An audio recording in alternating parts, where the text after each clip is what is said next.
Hello, everyone. Thank you very much for joining us today at this academic and social life webinar. Today, you'll be learning from one of our academics and one of our current students about what it's actually like to study on a program at UAL, as well as a few tips and tricks for, everything outside of your studies, whether that be clubs and societies, where you're living, and more things to do here in London. So we are very lucky today to be joined by Jess, one of our student ambassadors. Would you go ahead and introduce yourself, please, Jess? Hey everyone, I'm Jess. I am an international student from New Zealand and I started at UAL as a student on the International Preparation for Foundation course at London College of Fashion and progressed onto the Costume for Performance course at London College of Fashion, and I've just finished my first year. Thanks so much, Jess. It's fantastic to have you with us today, and I'm sure we'll provide lots of great insights to those of you thinking about beginning your studies with us this autumn. So today's format will be a presentation followed by a Q&A session live. Now, because this is a webinar, you won't be able to turn on your camera or your microphone, but you will see a chat box on the right-hand side of your screen. Do feel free to put any questions in that throughout. And we're actually joined by my colleague Sylvia from the international team, as well as Sophie from the UK team, who will be there to answer any questions that you might have. Now, just a quick preface that today's webinar is more general for different levels of study and for students across our colleges. So we're not going to have very specific answers to your course or to your specific circumstances. If you have a question about your documents, etc., do feel free to get in touch with your admissions contact or international representative, or to check the individual course page online. And more information will be coming later in the month for your more specific information for your program. I think that's all of the housekeeping out of the way, hopefully. But again, if you have any questions, put those in the chat there. And without further ado, I will pass you over to our International Academic Coordinator, Linda. Thanks so much. Hello, everybody, and thank you very much for tuning in today. It's really lovely to have you all here, and welcome and congratulations on getting your UAL offer.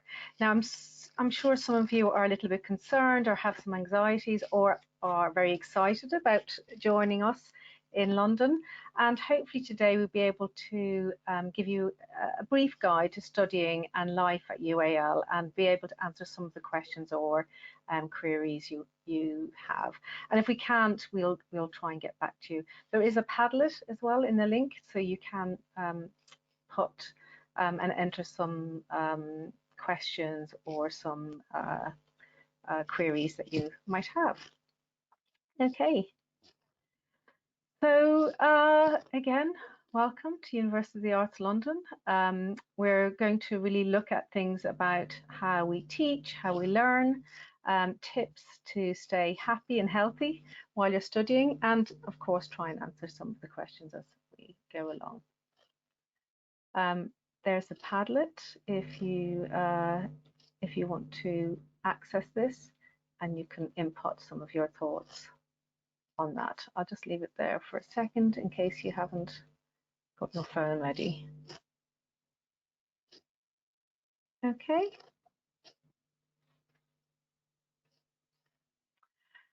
Right, so hopefully most of you are really excited about joining us, and I'm sure as well as the excitement, there's probably some anxieties and you know, other little niggles that you might have about coming to join us, and hopefully we can answer and alleviate some of these things today.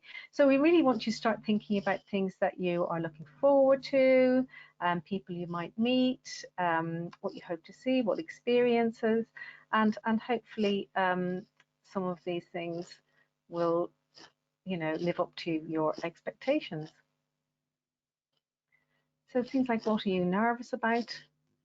I think we might ask Jess straight away. So Jess is our student ambassador. What kind of things were you nervous about when you joined us? Just I think course structure and how that would kind of work, because I came straight out of like high school back home, so kind of being in a new country as well as like a completely different like academic environment like made me a bit nervous, but it was very easy once I got here. Oh, good. Okay. Yeah. I would say that you probably weren't alone, and probably most people that are tuning in will have exactly the same anxieties. And hopefully by the end of this, you'll see that we try and put things in place that help you meet other people, um, uh, and help and support you on your journey.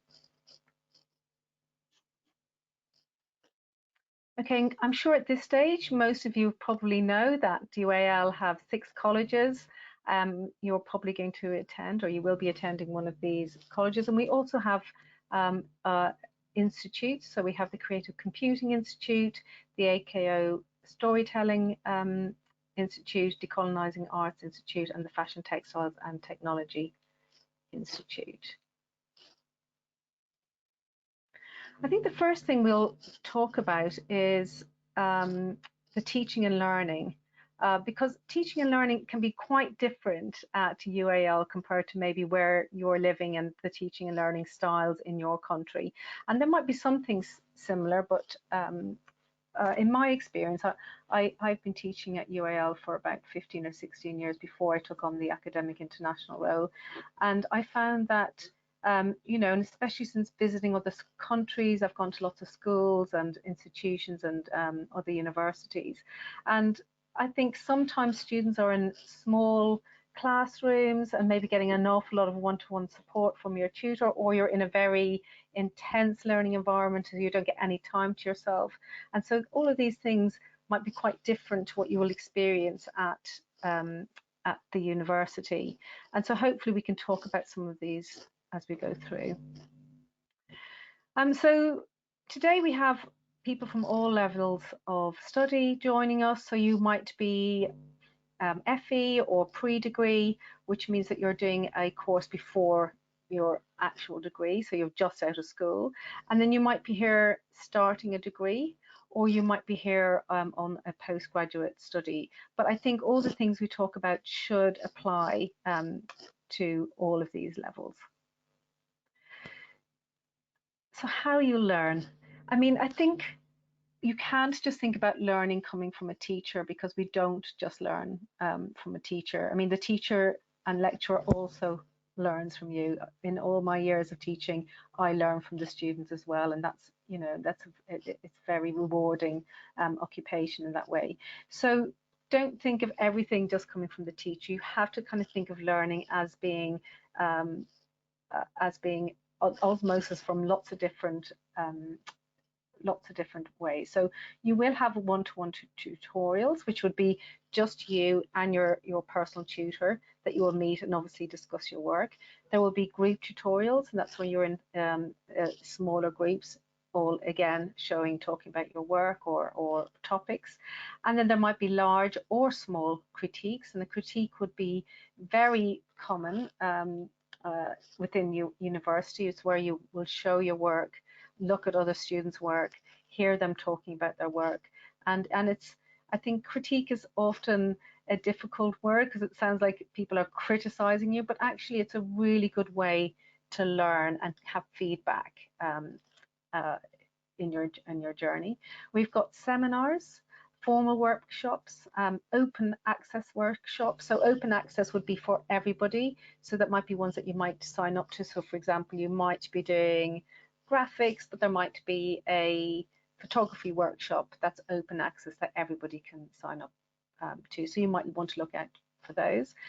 There's also, of course, lectures, and then there might be site trips and visits. Who will teach you? So we're talking about this. You will teach you as a starting point. So you'll be teaching yourself and learning yourself. You'll have a course leader who will probably know you quite well. Then there will be a year or unit leader, and this will probably change from year to year as you travel through the university. Associate lectures. So associate lectures tend to be lectures that visit the college. They might be, or they might be just for certain aspects of your course.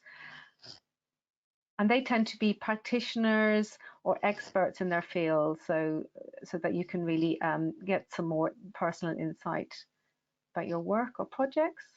And then, of course, we have all the technicians, librarians, academic support tutors, language tutors, disability and career advisors. Ways of learning, of course, collaboration. So collaboration, most of our courses actually, will include maybe collaborative projects or collaborative units. And this is really important for you to make friends, get other points of view, get other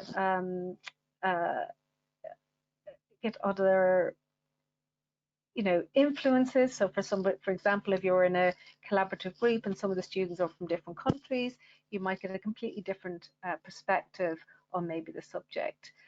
Peer-to-peer, and that's where you're also learning from other students in your group. Self-directed, this is where you might go out on your own to the library, to galleries, or again, you could do these with groups. And your independent research is the work that would be, again, self-motivated and driven by you.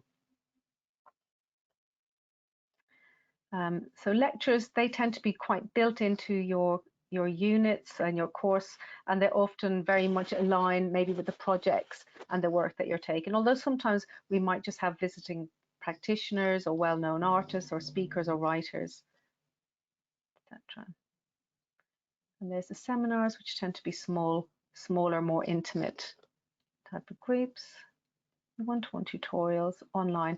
Although most of our courses we've tried, our units now and teaching tends to be face-to-face, there are some aspects that will be online, and that's when it sort of might work better for the students and the lecturers. This is quite important. So every single course will have its own course handbook, and the course handbook is quite a detailed piece of work.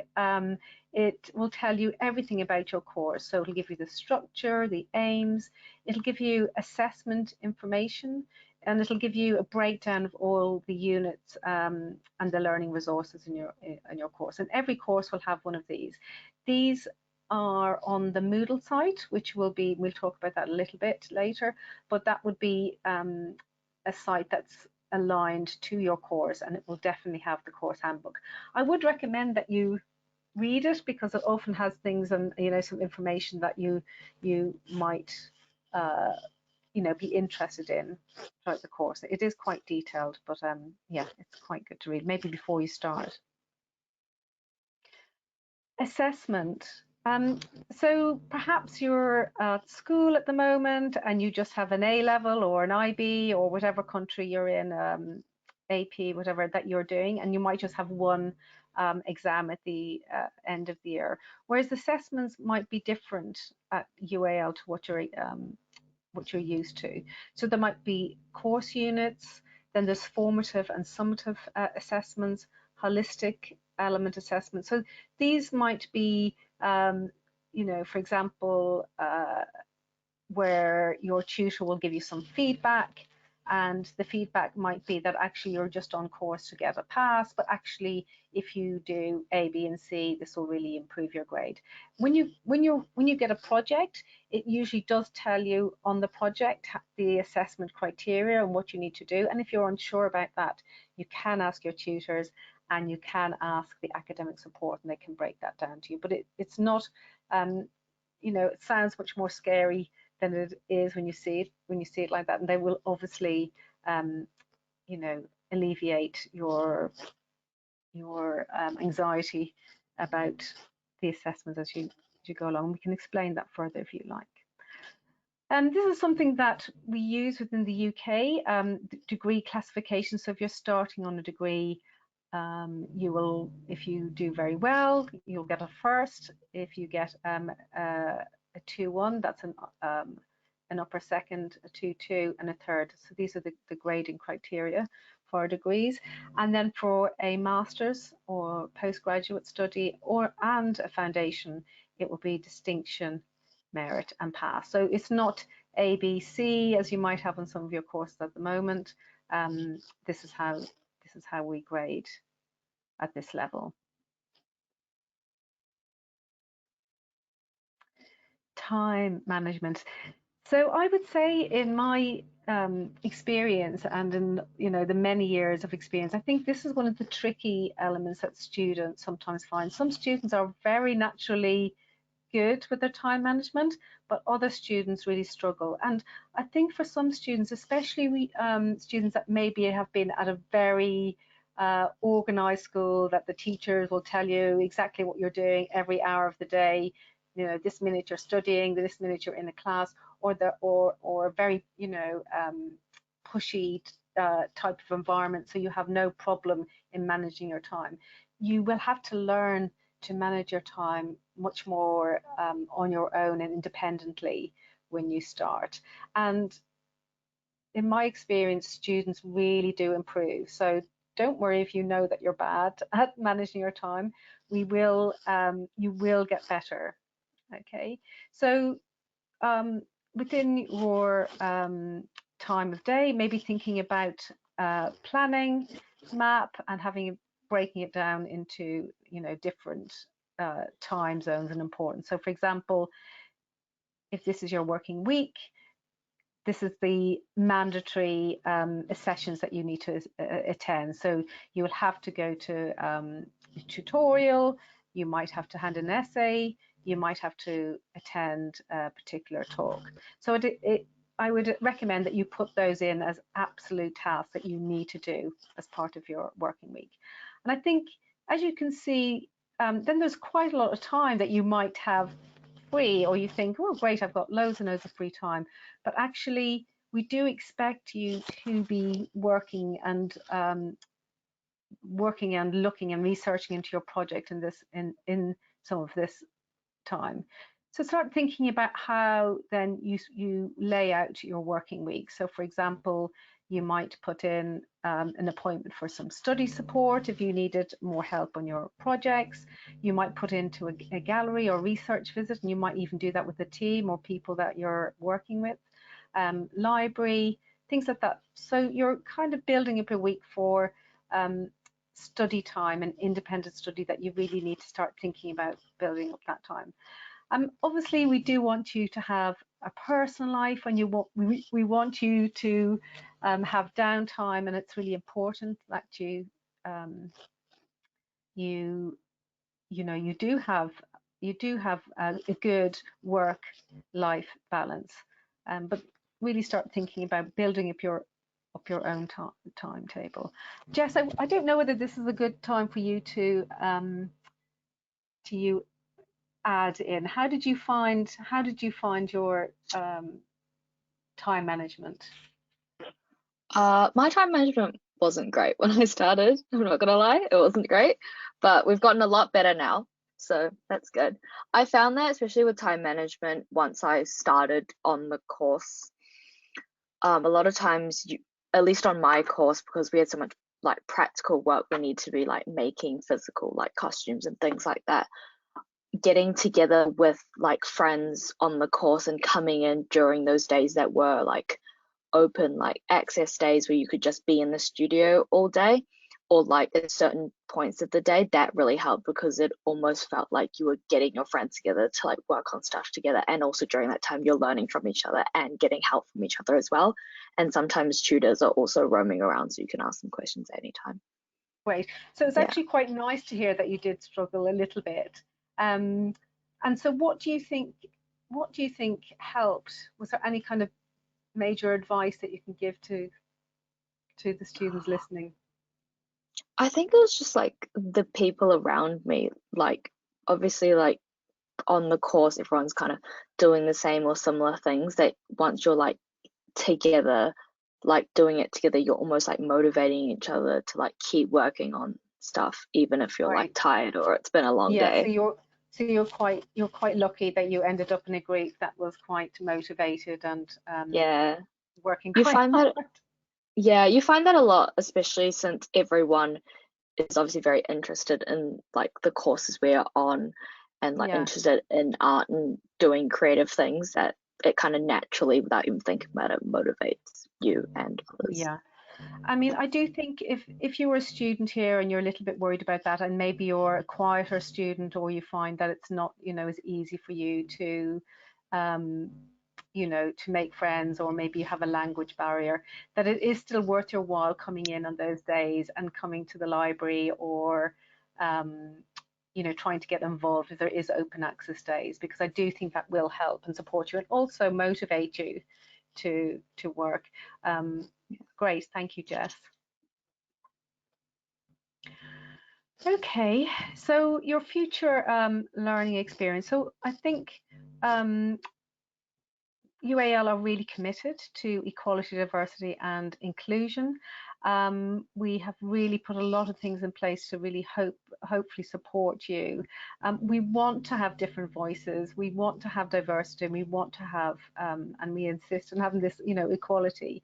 So don't feel like if you're coming to the UK that we only want you to look at British films or, European artists. We are interested in your background. We're interested in what you have to, you have to say, what might be different, to have that different voice, because that's how we all grow.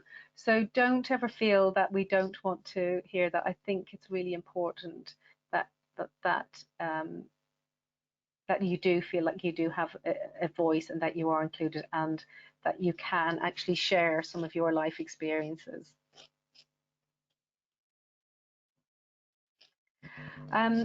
Research and investigation. I'm sure most of you already will have been working and researching together on your projects. I think, what can I say? I mean, if you find it difficult maybe to research and develop projects, you were probably starting on a foundation course maybe, and the tutors will be able to support and help you with that. I think sometimes what people really need to understand is that research can be lots of different things that you're doing. So research can be the books you're reading, research can be the programs you're watching, research can be going to a gallery, it can be your blog, it can be what you're watching. And as long as you kind of keep all of this information to support your projects, this is all part of the research and your investigation. So really be careful that you don't think that those things don't matter, because they do, and your investigation activities will be probably unique to you. I think if you really struggle with that, you can go to academic support and ask them for help, or if you don't feel confident, or ask your tutor. Okay. Risk taking, it's something that you'll probably hear a lot when you come to UAL. Would you say that's true, Jess? Can you just repeat that? I didn't hear that Yeah, completely. we've got a slide up that says risk taking, and I just wanted to know, it's something that we talk a lot about at UAL. Yeah, they like the tutors and technicians and everyone like teaching you really encourage you to like get your ideas out there and develop them, because this is like a creative university, so they want you to kind of push your craft and your skills like all the Yes, time. yes. I mean, I think maybe what we often might say is your ideas might be a little bit too safe or a little bit too perfect, and sometimes we want you to get outside your comfort zone. And Yeah, yeah, I think that's maybe what we mean more about the risk taking. That if your work is always always in ink and pen, that we will encourage you to try a different medium. If your work is always very perfect, that maybe we'll want you to rip it up and try something else. Or if your work is always very crazy, maybe trying to range it. So it's just, pushing. Things happen from mistakes. We find things. Some of the best inventions and discoveries are from mistakes or taking risks. So it's something that we really encourage, we really do encourage within the university. I think for most of our, a lot of our BAs, often your first year mark doesn't go towards your final year grade, because we want students to take risks. And sometimes if a student is just thinking about their grade all the time, they won't take a risk. And I think if you are taking risks, as long as you document it and reflect and write about it, how it didn't go right, that's also very important. We also really like you to reflect on your work, and reflection is really just writing about whether things went well, when things went badly, what you think you can improve on, you know, thinking critically and engaging. So you're more of an active learner and an active student. Okay, so communications within the university. So when you do join and you're registered, you will get your own email, which is usually your name and then often maybe the college you're at, or just arts.ac.uk. So you'll all have your own email that's related to the university. And then within the social media, most of our courses will have their own social media page that you can upload or look at. And we also have online, you can go and see a lot of students' work. So if you go into the course that you're on, you can have a look at the student pages, and then they often have an Instagram link to these as well. When you do join, you'll also can download the My UAL app, and we can have a look at that. So this is really invaluable app. It will tell you all the information that you need. Also, we have Moodle, and the Moodle site is where it will be aligned to your course. So when you join and you're registered, you will be automatically aligned to your own Moodle page that will have all the briefs, that will have your timetable, it will have your course handbook. But don't worry, you probably won't have any of this yet. You will probably get this maybe into September before this will all come through to you. So don't worry if that hasn't happened yet. It will come when all the paperwork and everything has been aligned, and just before you start the course. And this is a little image of the UAL app. You can see on it, it has email, timetable, academic support, and it should have your course handbook, and it should have briefs and things like that. And usually we see the new students going around the college holding their timetable and their app, trying to find maybe the room they're supposed to be in. Not so much for foundation students, because they tend to be all in one place. Jess, did you find the My UAL app useful? Yeah, they update it a lot, especially with things going on in other campuses as well. Like, I'm usually on a campus that does not have the library with it, so we get updates of something's up with the printers or something going on at the library, and then you can kind of know to like kind of plan your day after class if you're wanting to go to the library and do research or work or something like that. Yes, I mean, I think it's really useful for things like that. Also for last minute changes. So for example, if a classroom has changed or something has been moved, or your, you know, an email, whatever, it's really good to get that information on the hoof, so you can actually get that information quite late. So it's quite handy for things like that. Okay, so that's another example of Moodle. I mean, probably a lot of you will have your equivalent to Moodle at your school. Sometimes it's called Blackboard, and other schools will have a different name for it, but you're probably using a similar type of software where you're at. You can see it'll have announcement, chat, group, forums and things. I think this is really important, that there is actually a lot of support at University of the Arts London, but it depends on if you access or not. So we have all the libraries and archives, and they are extensive and fantastic. Some students use them a lot, some students don't, but I really do recommend our libraries and archives. Especially if you're feeling a little bit uninspired and you don't know what to do with your project and you're feeling like, you know, uncreative, definitely go into the library and have a look through and see if you can find anything to you know, to lift you. Academic support is fantastic amenity, and not enough students take advantage of it. We have excellent academic staff that are all practitioners or academics and excellent in their field. So, for example, if you're really stuck on a project brief and you're not really sure, you can go to the academic support. You can book in a time with them. If, for example, you're on a master's or you're on your bachelor's and you've got to hand in a piece of writing, you've got to hand in a thesis, you can go to the academic support for feedback, as long as you don't do it last minute and you make an appointment on time. But it's really good to have maybe another voice outside of your course to support you and help you. And we also have English language development, and this is fantastic, particularly for students that maybe English isn't their first language. So if any of you out there feel like you need more support, you can access that, and that will also be on your app.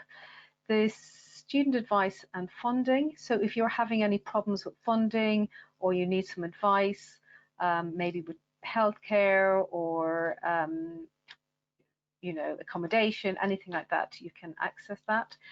The disability service is also very, very good. If you are concerned and you might have a disability and you're not sure how you might cope with certain things, they will definitely support you on this.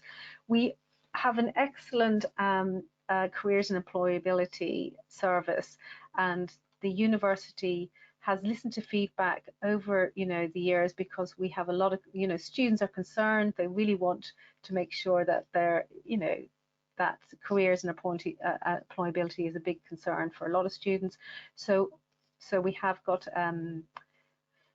really good, I think, service on this. And we also have our Students' Union, which is the Arts Students' Union. So I'm not sure if you understand what a Students' Union is, but it's basically, as the word describes, it's a union for students. And this is not, you know, this is run for students by students. So it's an elected body. So you would elect students to be all, you know, part of the Students' Union. And they are your voice. So if there's anything that you will feel like you're unhappy with or things that are problems, you can go to your Students' Union and they will be your voice, an independent voice that will, you know, speak for you. And hopefully, if you have, you know, if you have any problems, they can help you with that. I just briefly spoke about academic support. It gives you support with your studies, enhanced learning. They also do workshops and tutorials. So for example, they do a time management workshop. So if that's something that you are concerned about, that might be something you want to sign up for. And they do online workshops and tutorials, and they also do them in person. I know the LCC one, academic support, is in the library, and it's a great big sign up for it, so you can you know, join that or sign up for any of their support. Again, the libraries and archives are really great at the university.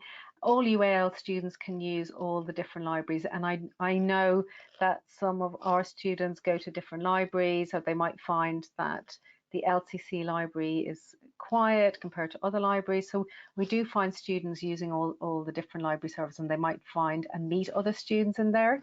Also, the librarians are actually specialists, so they often know, you know, you can really utilize them. So they're not just, the librarians are not just people that file books and put them away. They also have specialist knowledge, so they might know about certain artifacts that aren't on display, or they might be able to help you find information on a particular artist or subject matters. And we also have digital collections. So if you're somebody that maybe is interested in film. We have the Stanley Kubrick archive that might, you know, that type of thing might be helpful to you. And then we have our English language development. So if, again, English isn't your first language, you might want to sign up for more in-depth English language courses, because we do know that, you know, the more confident you are, if you can communicate better, the more you're going to learn, the more it's going to support your journey and help you make friends, all of that. So really encourage you to take up any of the English language development courses that are on offer or support. Again, just to reiterate about the careers and employability, this is on hand to help you prepare for your career, maybe find a job, help you with CV writing, interview skills, maybe placement advice, internship, that type of thing. They can support you and help you with that. And there's also an opportunity for on some of our courses to take a development year out. So in your third year, instead of going straight into the third, you might take a year where you work in the field, maybe do some internships, work on projects, and just get some more career development experience. Or some of the students will take up a creative computing certificate. You can do that also to add to your experience. Again, we really do want our students to be happy and healthy, so we want you to have a you know, a good time, an enjoyable time, and a safe and healthy time at the university. And again, we have counselling service, a disability service, the student union, chaplaincy, and student advice and funding service. So if any of these if any of these are of interest to you, please do take them up. So if you're having a particularly difficult time, you can avail of our counselling service. Halls life. Okay, I'm sure many of you are signed up, especially if you're coming to the university for it's your first year and the first time in the UK. A lot of our students attend halls. Jess, did you attend halls? Jess, Yeah, I'm currently in halls as well. You're in halls. So this is your second year in halls? Yes. Can you say anything about it? It's like a good way to, I guess it just takes the stress out of moving, especially if you're an international student or you're not in London or close to London anyway. It just takes the stress out of finding like a place to live first year or second year. I decided to stay in halls because it was convenient and it was close to my campus anyway. And Yeah. a lot of the UAL halls are scattered around London close to certain campuses. So you usually meet students that are like either going to the same campus as you or studying like similar all courses all in that like campus near it. Yeah. Well, that's good to hear that you're staying there for the second year. So it must have been good. I know that we've also recently won an award for some of the services and halls we have.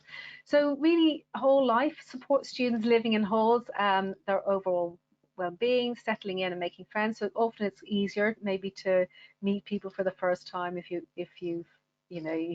on your own, you've no friends coming to the that in London.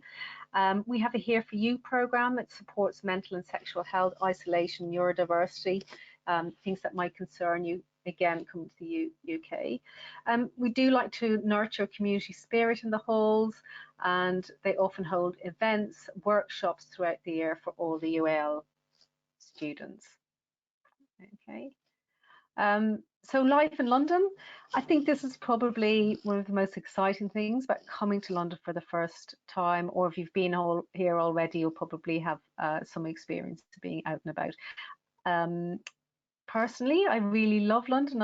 I've been living here for a long time too, and it's never a city that stays still. There's lots of free events that you can sign up for. If you look on Eventbrite, there's lots of talks that you can go to. There's incredible galleries, museums, cinema. We've got the British Film Institute on the South Bank, which is in between a couple of our colleges.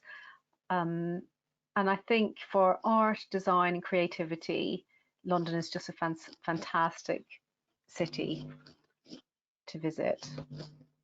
I don't know if there's anything else you think you could add to that, Jess? I definitely agree on you with the fact that London doesn't stay still.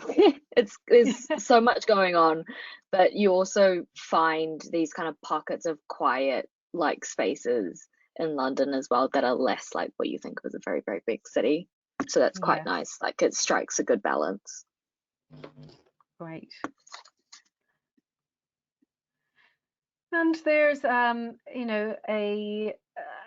map where you can see the Thames running through, the River Thames running through, and you can see where all the different colleges are. So you can see we're in all parts of London, some very north, some southwest. So you've got Wimbledon, that's a little bit further out, and then University D, you've got LCC and Chelsea, quite central, and Central St Martin's. And then if you're going on to a foundation, they're a little bit further out. But the transport links are generally very good unless everything goes wrong. But you will be able to get a student card, which will also entitle you to apply for cheaper transport. And then if you do take buses as well, that's much cheaper, but might take a little bit longer to get to where you're going. But as Jess said, she's in halls and she's elected to stay in halls because her halls were quite close to where she was studying. So a lot of people can actually, if your halls are quite close, you might be able to walk walk in. So that's quite handy. But maybe look in advance and see where you are and see where your halls are. Yeah. And yes, I think as well in London there's every type of food, so you shouldn't, if there's a particular cuisine that you love or you miss or you want to experience, you should be able to and will be able to find that in London. There's also fantastic supermarkets that will sell all types of specialist dishes from Indian, Chinese, Korean, pretty much any kind of food that you Thai, whatever you're looking for. I probably recommend that you learn to cook a few dishes before you leave. So if you're somebody that has never really cooked and has been looked after by your school or your parents, it might be quite nice to learn a few simple dishes. But all the colleges do have canteens and restaurants as well. And as Jess alluded to earlier, we also have fantastic green spaces in London. Although it's a very built-up city, we've got some great parks, and students really do avail of our parks. And there's a lot of people have meetings and picnics. Although at the moment we've got rain, but yes, we do have some really great and beautiful parks in London, a lot of them. And we just spoke a little bit about getting around already. So yeah, walking, trains, buses, tubes, and you should be able to access a cheaper fare with your student card. And then we also have some, all of our colleges do have good social spaces that you can meet people, hopefully. So, if you are feeling a little bit, well, you can always go in and join in some of the social spaces. This is a UAL and College guide, so if you want to and need any more information, you can also download that. I'll just leave it there for a little bit longer. Okay. And then, this is something that we've started over the last few years, and it's been very, very successful. It's called the Big Welcome.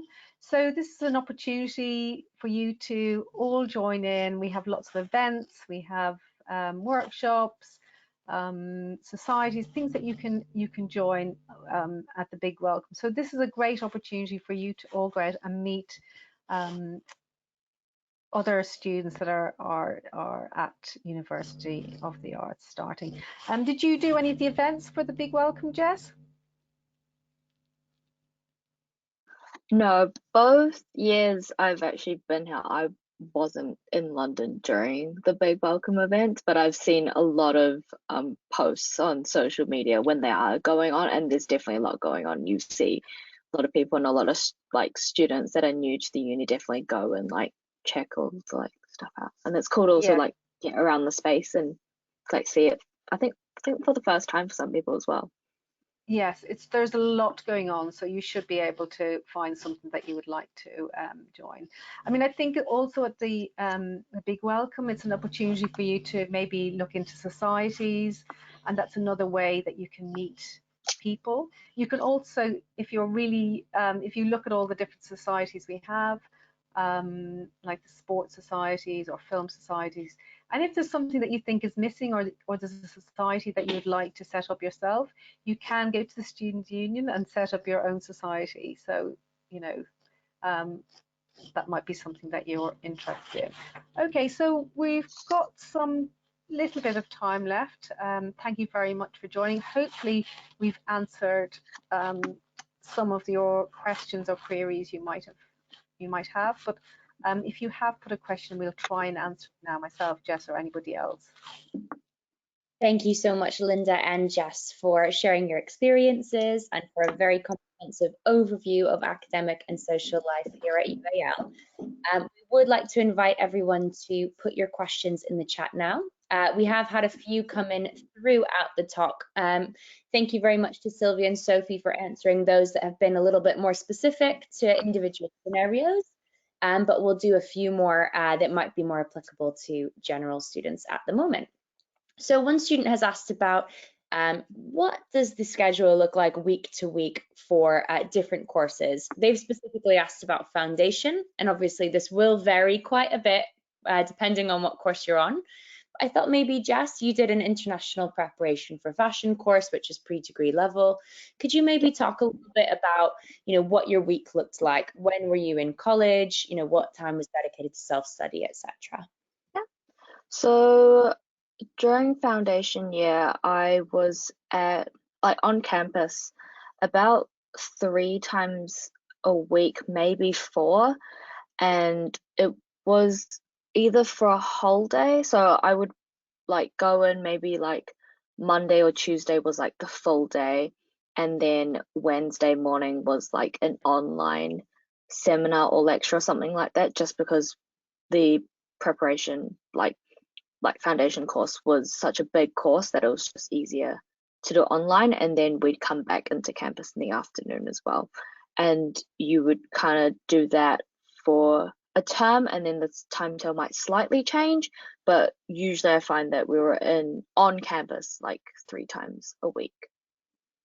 And then after, if it was just one morning lecture session or seminar session, a lot of times the open access or times where you can kind of work on your own thing was in the afternoon, and everyone would be hanging around campus anyway. So yeah, it was kind of like that.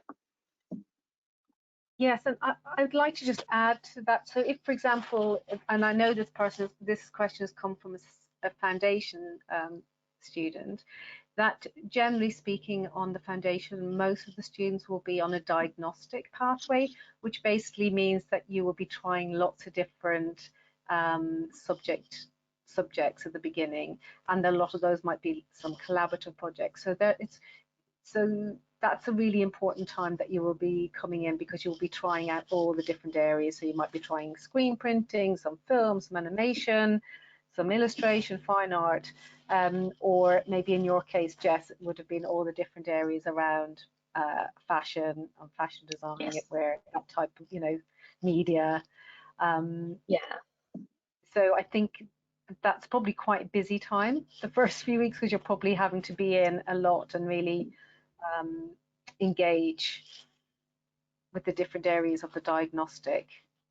Yeah, definitely. I think with the diagnostic ones that tends to be the case, but I can only really speak from like experience on my own foundation course. I know the other ones may run like differently and have different hours that you're on campus. So. Yeah, yeah.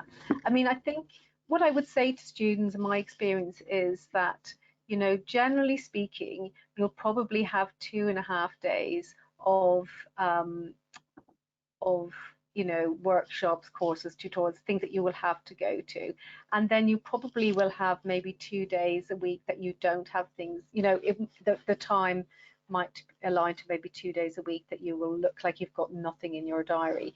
But this time really should be you should try and use this time to maybe work on your projects, and you can either do that in college or at home or in workshops. um, so it's really trying to utilize some of that time, and that will be the same on a BA, and that will also be the same on a master's. Yeah. Great, thank you so much. And again, more information will come sort of later in the month once you started the enrollment process. We have put a link in the chat to more information about new student enrollment, which will be happening again from the end of August, as well as a link for the Big Welcome, because I know we've had lots of questions from students about the different dates of the Big Welcome, events that are happening, what it is, etc. So do check out the link. There's lots of information about everything happening there. We've had a student asking about ways to manage homesickness, and I know this can impact students whether you are, you know, a home student that's just traveling from another city in the UK to someone traveling all across the world, like Jess coming all the way from New Zealand. I don't know if you had any tips or tricks for when you feel like you miss home a little bit here in London. Yeah, first year I didn't really feel the homesickness to begin with, just because being on a course that was like an international course, you have everyone on the same boat. Being international, it's coming from different countries, either close to the UK or like very far. So you almost sense like had that environment of everyone's international student, and you kind of feel pretty safe in the fact that everyone is experiencing the same thing of being away from home, and like this is the time everyone's like making new friends and trying to like almost build a community in like the new environment they're in.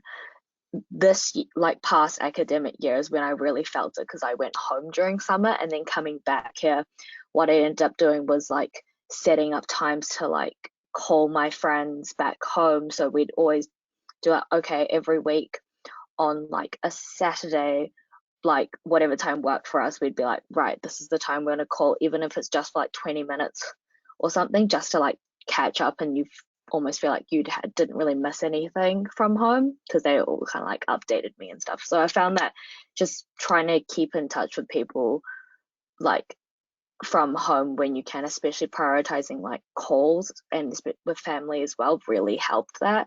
And you will feel it sometimes, and that's just kind of what it's like to live away from home.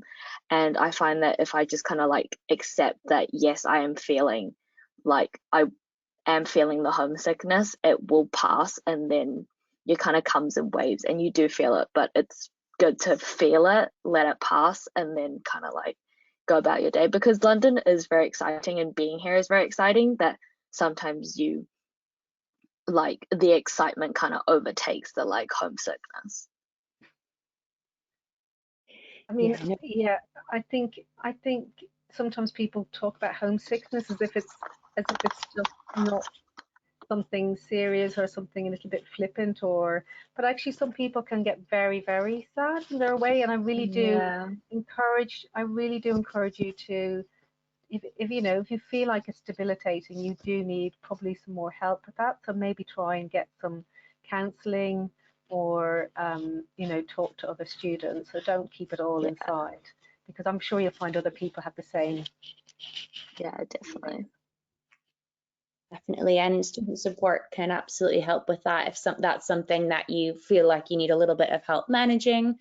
And just from a personal side, I'll always say, you know, we're really lucky to be in such a big city that has so many different cultures and cuisines present. And, you know, even myself being from the United States, you know, there are certain products or foods that I miss from home sometimes. And usually there will be a specialist store or something where I can go and buy those. And even those little treats from home, I feel like can really, really help and be quite nice. So yeah, I'm sure you will definitely find your community here at UAL. Fantastic. So someone has asked about the way that they record their work. They said this may be course specific, and I think you've answered your own question a little bit there, but how would you recommend that students record their work to be evaluated for their course? They said, do they need to keep sketchbooks or post it online, etc.? I mean, I think the main thing to say is that each course will be different, and that will probably be explained to you a little bit more in your course, because some courses like to keep everything online, it's all organized in a blog. Others will like a physical sketchbook, and sometimes they might want both. So I would find something that works for you. So if you like having a sketchbook, I mean, I do find carrying something small around so that I record notes and images and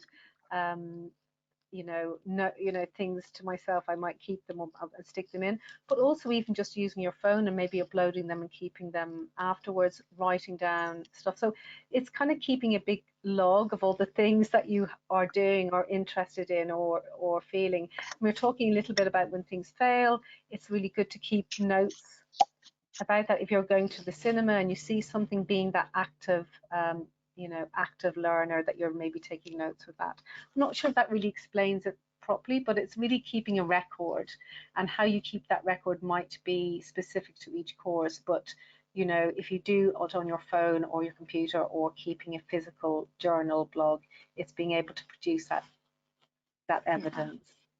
It is definitely course specific. For me personally, I found that once, especially for like my undergrad I'm currently doing, that when we begin a unit at any point in the year, they usually brief you on what the outcome of like what you're submitting as an assignment will be, and they kind of give you like a list of like criterias and briefs and bullet points, and they always like hand out that guide at the beginning of the unit, and that kind of lists like how you should be documenting or your work, or how they recommend you do it. No, exactly. And that's what I would have done when I was teaching as well, is really going through what you want the student to pronounce. And if you're in any doubt, you can always ask your tutors. They're there to help you. They're there to support and help you. So if you do have those doubts about how you're going to submit work, ask them early on, not very late when you find out it might be, they might be looking for something else. And again, the academic support will also be able to help you with that. That's great. Thank you so much, both. Now we are just hitting 5 o'clock here in the UK, so we'll wrap up the session now. But thank you so much once again to all of these students for attending, and a huge congratulations once again on your offers. We look forward to seeing you in the autumn. And once again, a thank you to Linda for delivering the session today, to Jess for your fantastic insights from the student perspective, and again to Sylvia and Sophie in the background, tirelessly typing to answer all of your individual questions. So we hope that was useful for you. And once again, we look forward to welcoming you later this year. Thanks, everyone. Thank you. Thanks very much. Good luck.